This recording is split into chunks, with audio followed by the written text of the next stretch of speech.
आजकल जो call centre का जो मामला है वो फ्रिक्वेंटली मुझे न्यूज़ पे देखने को मिलता है। तो इसके पीछे रीज़न है कि हमारे प्रदेश में रोज़गार नहीं है। तो जो युवा मजबूर हो जा रहे हैं वो करने पे। मैं ये नहीं बोला कि वो सही कर रहे हैं, मैं उनका समर्थन नहीं कर रहा हूँ, लेकिन कहीं ना कहीं आज जो सरकार की कमी है, सरकार उनको रोज़गार नहीं दे रही है, सरकार उन्हें जो एक स्थान देना चाहिए वो स्थान नहीं दे रही है। तो ये सबसे बड़ी प्रॉब्लम ना सिर्फ हमारे प्रदेश में, पूरे हिंदुस्तान में भी ये झेल रहे हैं। बेरोजगारी देश का सबसे बड़ा मुद्दा है। इस मुद्दे को हथियार बनाकर एनसीपी शरद पवार पश्चिम बंगाल यूथ विंग के प्रेसिडेंट अरसलान खालिद न सिर्फ नौजवानों को एकजुट करने की कोशिश कर रहे हैं, बल्कि इसके साथ ही वो पश्चिम बंगाल में अपनी पार्टी के संगठन को मजबूत बनाने में भी लगे हुए हैं। एनसीपी शरद पवार के साथ नौजवानों को जोड़ने के लिए अरसलान खालिद के नेतृत्व में पार्टी ने हावड़ा के इंडियन मेडिकल एसोसिएशन हॉल में युवा मंथन कार्यक्रम का आयोजन किया, जिसमें पार्टी की युवा इकाई के प्रदेश अध्यक्ष अरसलान खालिद समेत एनसीपी शरद पवार की यूथ विंग के तमाम पदाधिकारी और कार्यकर्ता शामिल हुए। इस मौके पर अरसलान खालिद ने कहा कि सरकार भले ही देश की अर्थव्यवस्था को लेकर बड़े बड़े दावे कर ले, लेकिन हकीकत तो यह है कि जब तक नौजवान आगे नहीं बढ़ेगा, देश आगे नहीं बढ़ेगा। और देश तभी आगे बढ़ेगा जब युवाओं को रोजगार मिलेगा। युवाओं के मुद्दे पर हम लोग सड़क से लेकर संसद तक लड़ाई लड़ रहे हैं। अरसलान खालिद ने कहा कि बंगाल में भी बेरोजगारी हद से ज्यादा है। बेरोजगारी के चलते ही नौजवान फेक कॉल सेंटर के काले धंधे से जुड़ रहे हैं। बीजेपी शासित राज्यों में बंगालियों पर हो रहे अत्याचार की पुरजोर निंदा करते हुए अरसलान खालिद ने कहा कि यह बेहद गंभीर मुद्दा है, लेकिन इस पर सिर्फ बंगाल में शोर मचाने से कुछ नहीं होगा, बल्कि वहां जाना होगा जहां बंगालियों पर जुल्म हो रहा है। आपको बता दें कि 2 दिन पहले एक टीम हरियाणा गई थी, जहां के पानीपत में बंगालियों पर अत्याचार हो रहा है। उस टीम में अरसलान खालिद भी शामिल थे। अरसलान खालिद ने इलेक्शन कमीशन के घोटाले और बीजेपी के साथ उसके सांठ-गांठ को लेकर राहुल गांधी के दावों का समर्थन करते हुए कहा कि चुनाव आयोग पूरी तरह से बीजेपी के लिए काम कर रहा है। इस लड़ाई में हम लोग राहुल गांधी और इंडिया अलायंस के साथ खड़े हैं।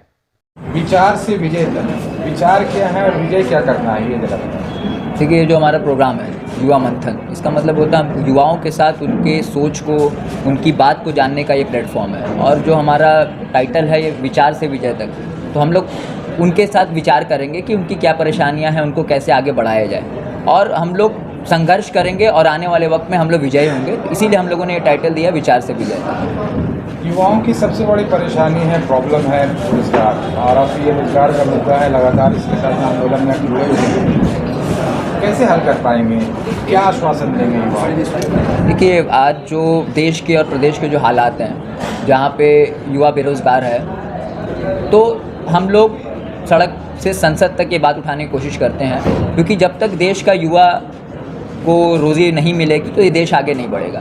भले कोई भी सरकार ये बोलती है कि हमारा इकोनॉमी इतना आगे बढ़ गया है, लेकिन अगर देश का युवा मजबूत नहीं होगा तो वो देश मजबूत नहीं होगा, जहाँ तक मेरा मानना है। तो हम लोग कोशिश करेंगे कि इनकी बात को सड़क से लेकर संसद तक उठाया जाए। और हम लोग पश्चिम बंगाल में भी हमारी पूरी मेहनत है, हमारी पार्टी का पूरी मेहनत है कि आने वाले समय में जो युवाओं के जो मुद्दे हैं, जो बेरोज़गारी जो सबसे बड़ा मुद्दा है, हम लोग उसको लोगों के सामने उजागर करेंगे और कोशिश करेंगे कि युवा हमसे जुड़े और हम इस प्रोग्राम को आगे बढ़ाएँ। ऐसे एक्चुअली आप क्या प्रॉब्लम्स देख पाते हैं आजकल के युवाओं में? देखिए, आज जो सबसे बड़ा प्रॉब्लम है वो है बेरोज़गारी, वो तो है ही, उसके साथ साथ शिक्षा की कमी। अब आप देखिएगा कि आप लोग के माध्यम से मैंने बहुत फ्रिक्वेंटली मैं देखता हूँ कि आजकल जो कॉल सेंटर का जो मामला है वो फ्रिक्वेंटली मुझे न्यूज़ पे देखने को मिलता है। तो इसके पीछे रीज़न है कि हमारे प्रदेश में रोज़गार नहीं है। तो जो युवा मजबूर हो जा रहे हैं वो करने पे। मैं ये नहीं बोला कि वो सही कर रहे हैं, मैं उनका समर्थन नहीं कर रहा हूँ, लेकिन कहीं ना कहीं आज जो सरकार की कमी है, सरकार उनको रोज़गार नहीं दे रही है, सरकार उन्हें जो एक स्थान देना चाहिए वो स्थान नहीं दे रही है। तो ये सबसे बड़ी प्रॉब्लम ना सिर्फ हमारे प्रदेश में, पूरे हिंदुस्तान में भी ये झेल रहे हैं। पश्चिम बंगाल में शिक्षा को लेकर जिस तरह से भ्रष्टाचार की खबरें आ रही हैं, उस पर किस तरह से रोक लगाने के लिए आप स्टेप लेंगे? देखिए, जो पश्चिम बंगाल में शिक्षा का सबसे बड़ा भ्रष्टाचार था SSC 2016 का स्कैम, जहाँ पे 15,003 टीचर्स की नौकरी गई जो योग्य थे। बाकी जो टेंटेड थे वो लोग अगर टोटल में आए तो 17,000 है लगभग। तो हम लोगों ने, हमारी पार्टी ने उनके धरना में उनका समर्थन दिया।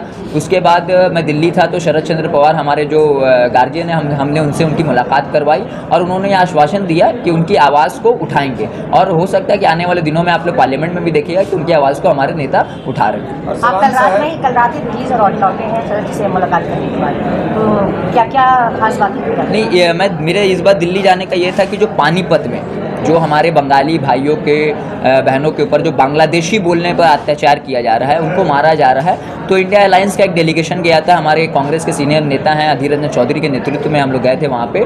तो वहाँ पे हम लोगों ने देखा कि जो सिर्फ और सिर्फ एक चीज़ उनको, मतलब वो बंगाली बोल रहे हैं तो हर बंगाली बोलने वालों को वो बांग्लादेशी बोल दे रहे हैं। तो ये हमें देखना पड़ेगा, ये हमारे सरकार को देखना पड़ेगा। आप सिर्फ कलकत्ता में रैली करिए, कलकत्ता में रोने से कुछ नहीं होगा। जहाँ हुआ है वहाँ जाइए, आप वहाँ जाके लोगों से पूछिए। वहाँ के लोग रो रहे हैं, वहाँ के लोग परेशान हैं। हमारे बंगाली भाई, हमारी बंगाली बहनें, वहाँ व्यापारी हैं, वो उन्होंने कहा कि हरियाणा पानीपत में सिर्फ 6,000 करोड़ का बिजनेस होता है, जिसमें 3,000 करोड़ की बिजनेस हमारी बंगाली भाई बहनें देती हैं वहाँ पे। तो बताइए, आज अगर वहाँ से वो लोग पलायन कर रहे हैं, डर के मारे भाग रहे हैं, तो कितना नुकसान एक तो हरियाणा का हो रहा है, ऊपर बंगाल का भी हो रहा है। तो सरकार को सबसे पहले ये देखना चाहिए कि वो एक प्रमाण पत्र यहाँ से जारी करें जिसमें वो ये लिखे कि हाँ भाई, ये हमारे प्रदेश के रहने वाले हैं। तो ये हमारी डिमांड वहाँ पे भी हम लोगों ने बोला और हम यहाँ भी बोला, और मैं आगे भी बोलता हूँ कि अगर कहीं पे भी पूरे इंडिया में अगर बंगाली भाई बहनों पे अगर अत्याचार होगा तो इंडिया अलायंस उनके साथ पूरी मजबूती के साथ खड़ी है। अरसलान साहब, आपने इलेक्शन कमीशन में जो भ्रष्टाचार है उसके खिलाफ में प्रोटेस्ट किया। कल राहुल गांधी ने बहुत बड़ा घोटाला उजागर किया। क्या आपका वो प्रोटेस्ट जो था वो सिलसिला जारी रहेगा? कोई बड़ा स्टेप लेंगे आप कुछ? कल जो हमारे लोकसभा के जो नेता प्रतिपक्ष हैं राहुल गांधी जी ने जो वोट चोरी के ऊपर एक प्रेजेंटेशन आउट किया, वो प्रेजेंटेशन एक तो उनकी टीम का बना के था, लेकिन उसमें कुछ ऐसे तथ्य थे जो इलेक्शन कमीशन के खुद थे। आप लोगों ने देखा होगा कि 40 लोगों का नाम है और वो उनका जो एड्रेस है वो एक सिंगल 1 BHK रूम का है। तो जब कांग्रेस की टीम वहाँ जाती है तो वहाँ पे उसमें से एक बंदा नहीं पाया जाता। ये हाल है इलेक्शन कमीशन का आजकल कि वो इतनी चोरी कर रही है, इतना भ्रष्टाचारी कर रही है, और उसके साथ साथ आप देखिएगा कि SIR ला दिया। तो SIR लाने का मतलब क्या है कि जो लोगों के वोट का अधिकार है, जो हमारा संवैधानिक अधिकार है, उसको छीना जा रहा है। तो हम लोग इसके खिलाफ, हमारी पार्टी, हमारे पूरा विपक्ष इसके खिलाफ खड़ा है और खड़ा रहेगा। आने वाले समय में हम लोग और बड़ा आंदोलन करेंगे। इस प्रोग्राम के जरिए बंगाल के नौजवानों को क्या पैगाम देंगे? देखिए, ये जो हमारा प्रोग्राम है, ये जब मैं जब first time as a president यहाँ आया तो मैंने पहले बार ये प्रोग्राम किया था। उसमें हमारे जनाब नेशनल प्रेसिडेंट जनाब फहद अहमद साहब भी मौजूद थे। तो उसी दिन मैंने अनाउंस किया था कि ये सिर्फ एक प्रोग्राम नहीं, ये आंदोलन है, क्योंकि बंगाल में युवाओं की बात सुनी नहीं जाती है। तो हमारा ये जो प्लेटफॉर्म है, ये युवाओं का सबसे बड़ा प्लेटफॉर्म बनेगा आने वाले वक्त में। हम लोग धीरे धीरे इलेक्शन से पहले पूरे जिलों में, हर जिलों में हम लोग ये प्रोग्राम करेंगे। वहाँ के युवाओं से उनके दर्द सुनेंगे, उनकी तकलीफ़ों को सुनेंगे, और हमसे जो भी हो सकेगा हम लोग उनके लिए करेंगे। यही मेरा यहाँ से मैसेज है कि आइए हमसे जुड़िए, जो बंगाल के युवा हैं हमसे आके जुड़ें और अपनी सशक्त आवाज़ बनें। कोई बड़े नेता आपकी पार्टी के लिए आएंगे? जी, ज़रूर आएंगे। आने वाले वक्त में आप देखिएगा कि पार्टी के जो तमाम सीनियर नेता हैं वो बंगाल की धरती पे आपको दिखेंगे। Thank you. प्रेशर देखिए, ये है कि हम युवाओं के लिए काम कर रहे हैं, तो प्रेशर हमारे लिए तो कोई मायने नहीं रखता। अब चाहे वो दिन हो, रात हो, चाहे वो बंगाल हो या बंगाल से बाहर का हो, कहीं भी अगर युवाओं के साथ कुछ भी अत्याचार होता है तो हम उनके साथ खड़े हैं। तो प्रेशर तो कोई नहीं है, ये हम इसे एक गर्व मानते हैं। ये जो प्रेशर होता है हमारे लिए, कि हम इसे गर्व मान के उनके साथ जाके खड़ा होते हैं, हम उनका साथ देते हैं, हम उनकी आवाज़ यहाँ से लेके संसद तक हर जगह पहुँचाने की कोशिश करते हैं। ये जो हम छोटे छोटे प्रोग्राम्स करते हैं, युवा मंथन, उनकी चीज़ों को जानते हैं, ये हमारे लिए एक प्लेटफॉर्म होता है कि हम उनकी चीज़ों को जानें, हम उनके करीब आए। जब तक हम उनके करीब नहीं आएंगे तब तक हम देश के करीब नहीं आएंगे, क्योंकि एक देश हमेशा युवाओं से ही चलता है। चाहे आप देख लीजिए, एक इंसान जो 50 साल 60 साल हो जाता है, एक सीनियर सिटीजन, उसके बाद वो बहुत ज़्यादा क्या करते हैं, घरों में रहेंगे या वो पेंशन या उनके ऊपर रहते हैं। पर जो देश का जो टैक्स वगैरह होता है, हर एक चीज़ युवाओं से चलता है। रोज़गार हो गया, आप आज के टाइम पे एंटरप्रेन्योर देख रहे हैं, काफ़ी सारे लोग बन रहे हैं, जिससे देश को थोड़ा सा अच्छा महसूस हो रहा है। पर वही चीज़ है कि बेरोज़गारी नहीं कम हो रही है।